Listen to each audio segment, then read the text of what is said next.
Assalamualaikum warahmatullahi wabarakatuh. Salam sejahtera bagi kita semua. Yang terhormat kepada Bapak Abdul Halim Ansor, Eskom Mkom selaku pengampu mata kuliah Data Warehouse. Di sini saya akan mempresentasikan materi ketiga tentang pendekatan pengembangan data warehouse lanjutan, analisis kebutuhan data warehouse.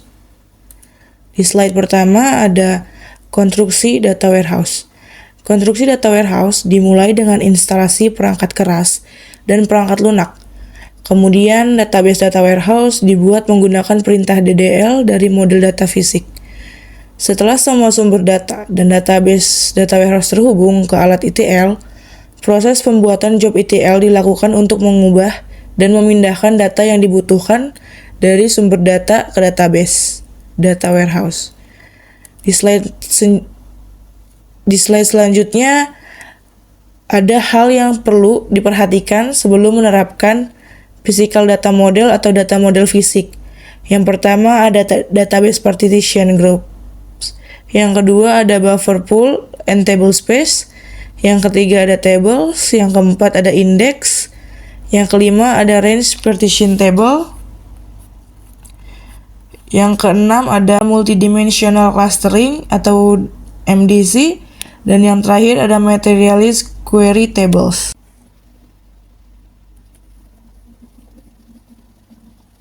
Halaman berikutnya ada implementasi deployment data warehouse.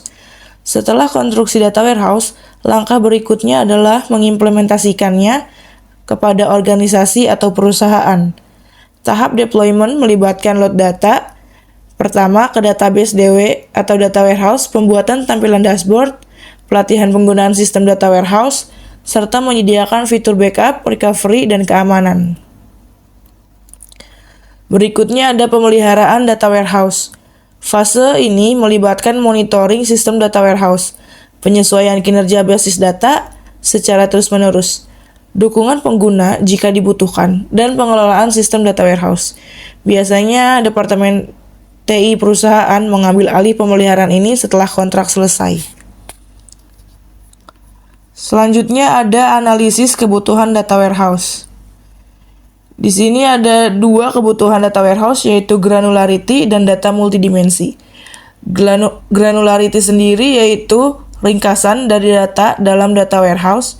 Tingkat granularity tinggi mengindikasikan ringkasan data, sedangkan tingkat granularity rendah menunjukkan data dalam tingkat detail. Data multidimensi yaitu data warehouse dapat digunakan untuk menganalisis bisnis secara multidimensi. Data multidimensi adalah data berupa fakta yang dapat dilihat dari berbagai sudut pandang dimensi, sehingga dapat menjadikan informasi yang berguna untuk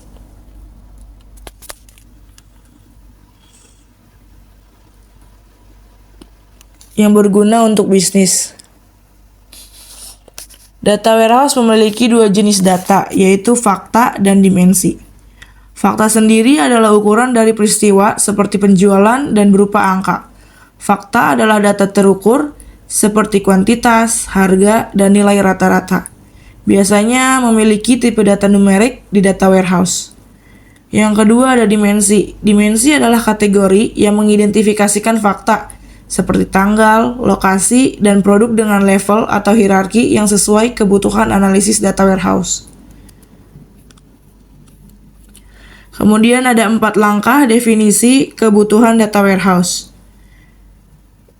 Yang pertama, identifikasi bisnis proses. Bisnis proses mewakili aktivitas yang dilakukan oleh organisasi atau bisnis.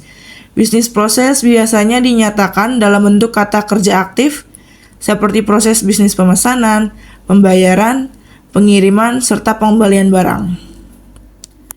Yang kedua adalah menentukan level granularity. Setelah memahami proses bisnis yang terlibat pada pengembangan data warehouse, maka tahapan selanjutnya adalah menentukan granularity. Menentukan grain artinya menentukan dengan tepat level setiap dimensi yang mempresentasikan pengukuran fakta. Yang ketiga ada mengidentifikasi dimensi. Penentuan dimensi berasal dari pernyataan bagaimana mendeskripsikan data hasil pengukuran proses bisnis. Dimensi mewakili semua deskripsi yang mungkin ada dari data pengukuran fakta yang diinginkan. Yang terakhir ada mengidentifikasi fakta. Fakta ditentukan dengan menjawab pertanyaan apakah yang diikut oleh proses bisnis biasanya tertarik untuk menganalisis metrik kinerja. Semua kandidat pengukuran fakta harus sesuai dengan grain level pada tahap kedua.